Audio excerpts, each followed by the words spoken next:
Football ম্যানিয়ায় আপনাদের স্বাগত। আমি দেবস্মিতা রয়েছি আপনাদের সাথে।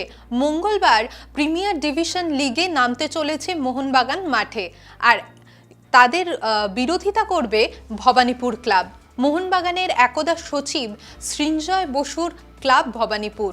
বর্তমানে এই মোহনবাগানের সচিব হলো দেবাশিস দত্ত।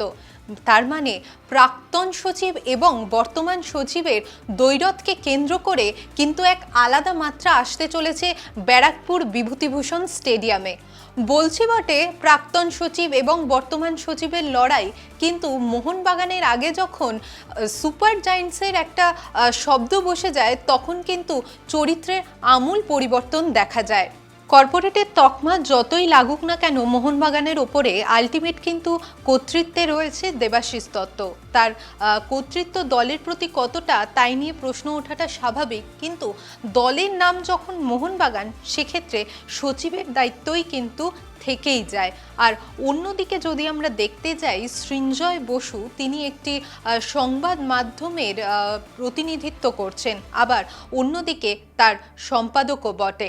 আর সম্পাদক ছাড়াও সেই সংবাদ মাধ্যমটি কিন্তু ভবানীপুর স্পোর্টিং ক্লাবের স্পন্সরশিপে রয়েছে। তাই সৃঞ্জয় বসুর সব কিছু ধ্যান ধারণা জুড়েই কিন্তু ভবানীপুর স্পোর্টিং ক্লাব। কেউ কেউ বলছেন বটে যে মোহনবাগানে তিনি আবার ফিরে আসতে চলেছেন, কিন্তু তিনি ফিরুক অথবা নাই ফিরুক, ব্যারাকপুরে মঙ্গলবার বিভূতিভূষণ স্টেডিয়ামে কিন্তু এক অন্য মাত্রা এনে দিতে চলেছে সিএফএল-এ মোহনবাগান এবং ভবানীপুর ক্লাবের এই ম্যাচ। আর সেই ম্যাচের বিভিন্ন আপডেট পেতে আপনাদের চোখ থাকুক বাংলার পালস টিভির ইউটিউব এবং ফেসবুক পেজে।